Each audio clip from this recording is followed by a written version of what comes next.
Povo da fé, eu quero começar esse vídeo dizendo algo que parece simples, mas que no Brasil de hoje virou quase um tabu. Não existe neutralidade quando princípios estão sendo violados. Neutralidade nesses momentos, gente, não é virtude. Neutralidade é escolha. E quase sempre é a escolha de ficar confortável enquanto outros pagam o preço. O que nós vimos nos últimos dias envolvendo o SBT, o programa do Ratinho, a fala do Nicolas Ferreira, a presença e o discurso de Alexandre de Moraes, a reação popular e depois a participação do Flávio Bolsonaro, escancarou algo que muita gente já sentia no coração, mas talvez ainda não tivesse colocado em palavras. O Brasil vive uma crise moral antes de viver uma crise política. Quando o Nicolas Ferreira se manifesta dizendo que dar palco para Alexandre de Moraes fere princípios, ele não está falando de gosto pessoal, nem de preferência ideológica. Ele está falando de algo muito mais profundo, papel institucional. Sabemos que semana passada houve aqui o evento no SBT com diversos políticos e isso é extremamente saudável, não somente para a emissora, quanto também para a nossa democracia. Muito embora me gera um incômodo de ver a presença de um presidente que não condena atos de terrorismo contra judeus estar em uma emissora fundada por um judeu, que é o Silvio Santos. Mas ainda assim, a presença de políticos ela é muito importante e essa é a busca de imparcialidade que, de fato, todas as emissoras devam buscar. Acredito que a grande questão é que há um problema que chama-se Alexandre de Moraes, porque Alexandre de Moraes não é jornalista, nem político e muito menos imparcial. E quando ele sobe, é dado o palanque para ele, para poder fazer um discurso político e se autopromover, eu acho que isso fere diversos princípios do SBT. E eu digo isso aqui com muito respeito, porque a visão das pessoas, principalmente com relação ao protocolo de receber autoridades, ela ficou parecendo que, na verdade, não era um recebimento de autoridades, mas uma grande festa entre amigos. Então, isso daqui não são palavras de condenação, mas um pedido de realinhamento, porque o que eu quero para o SBT é o mesmo que eu quero para o Brasil, o bem. E eu não poderia me ausentar de ser aqui a voz de sentimento de milhões de pessoas que se sentiram desrespeitadas e também, enfim, decepcionadas. Moraes, meu amigo, não é jornalista, não é comentarista, não é apresentador e não é político eleito pelo povo. Ele ocupa uma cadeira que exige imparcialidade, discrição e limite.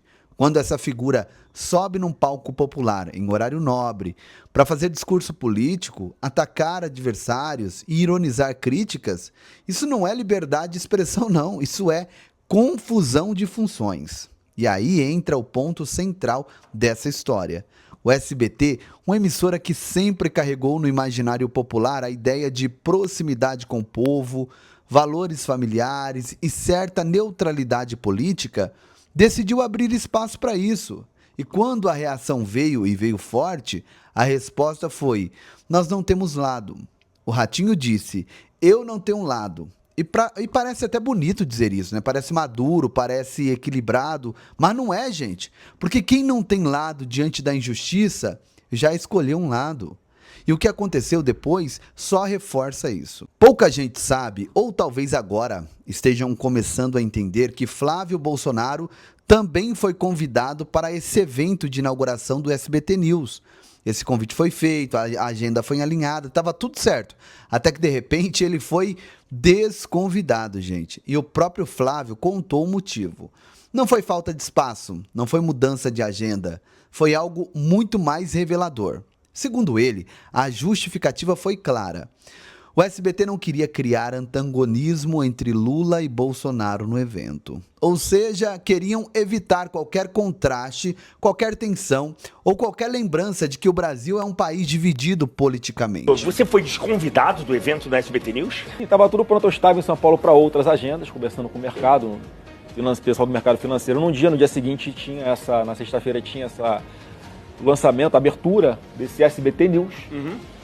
Eu estava convidado, preparado para ir, aí recebi um contato explicando que tinha podia causar algum constrangimento, isso tudo, não queriam que esse antagonismo Lula e Bolsonaro tivesse prevalecesse nas manchetes no dia seguinte, porque era algo muito bacana que eles estavam fazendo, criando um novo canal de TV aberta, de notícias. Então eu falei, já entendi.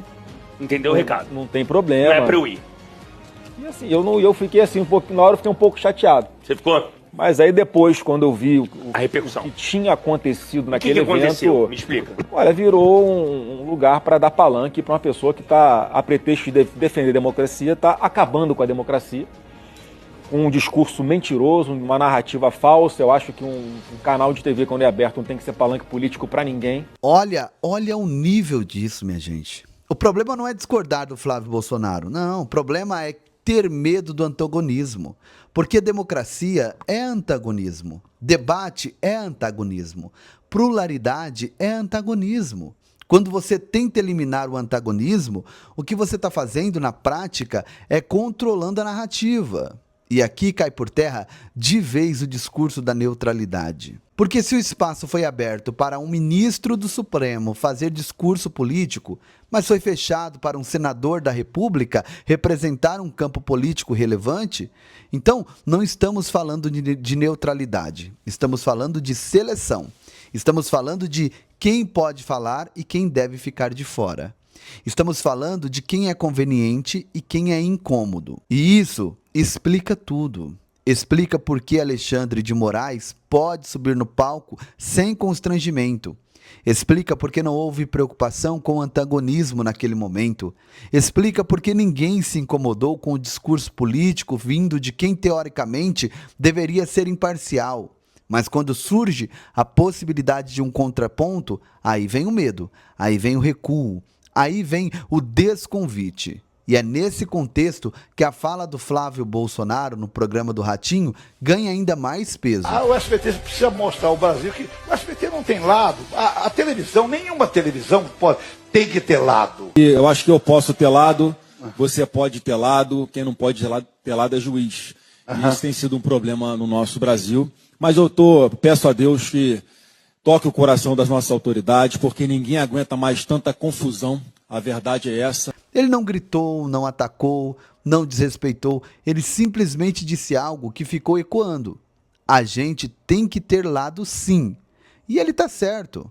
Porque quando você diz que não tem lado, mas toma decisões que favorecem apenas um campo, você não é neutro. Você só não é honesto sobre o lado que escolheu.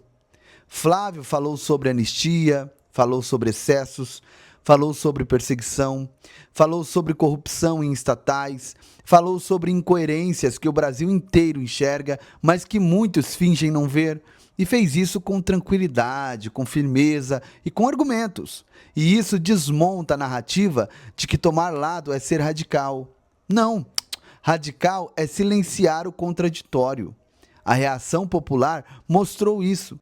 Comentários com milhares de curtidas, pessoas dizendo que se sentiram traídas, que doeu, porque a ligação com o SBT nunca foi apenas entretenimento, mas valores.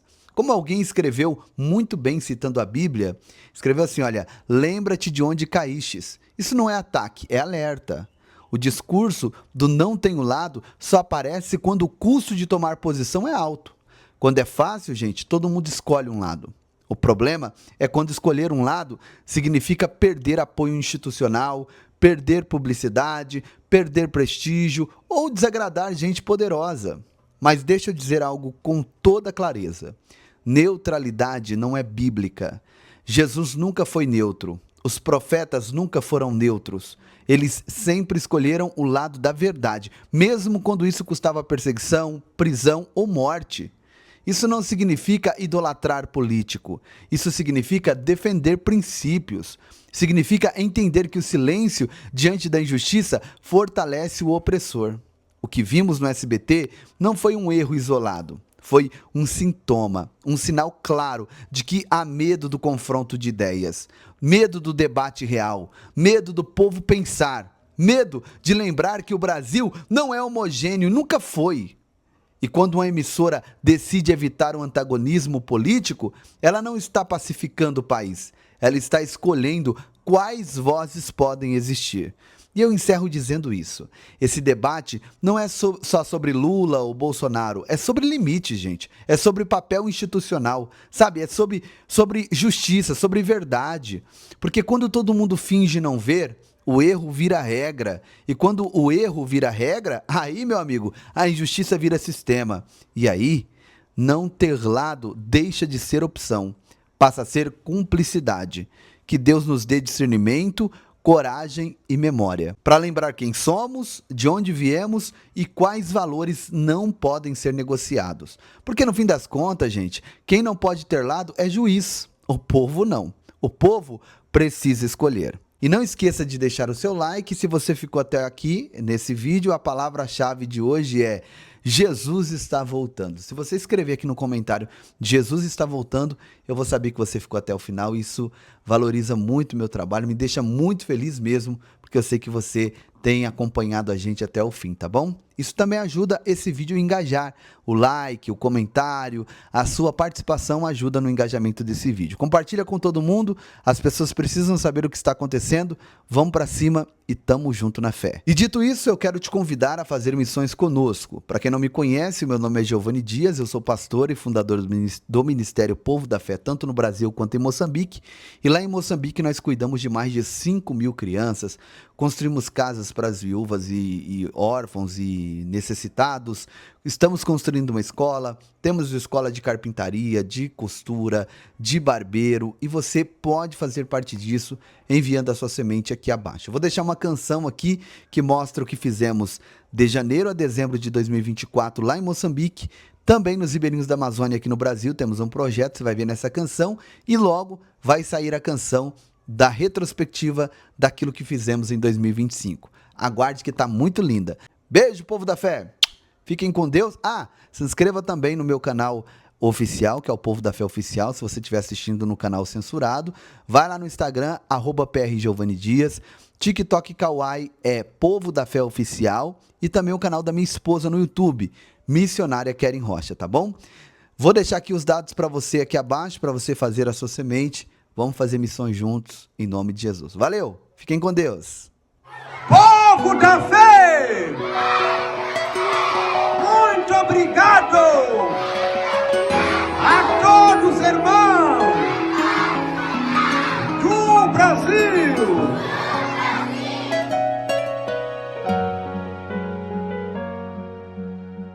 A obra está fluindo, projeto e a matanda vai além. 2024, tantas coisas que fizemos juntos, que não dá pra resumir numa só canção.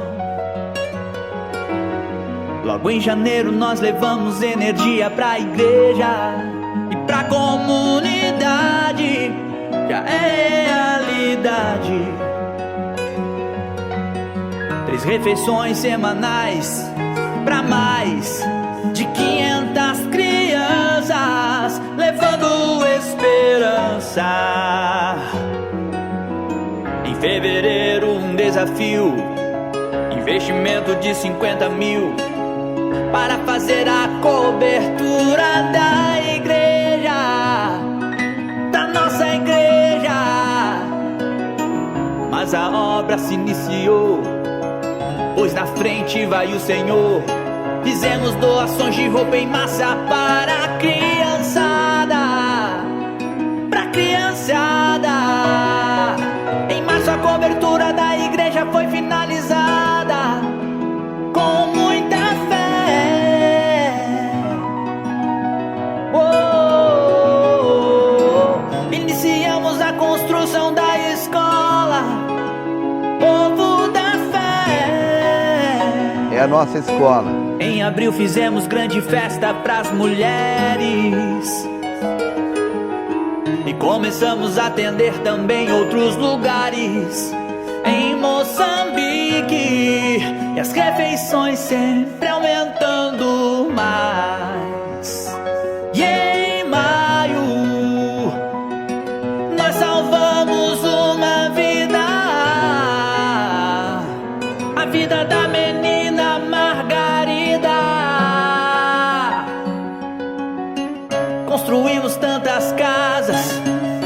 levamos brinquedos para a criançada, furamos um poço artesiano pra trazer mais água. E em junho a construção da torre, com a bomba pra água subir. Que em julho nós finalizamos, novas casas sempre a construir. E as refeições sempre aumentando mais.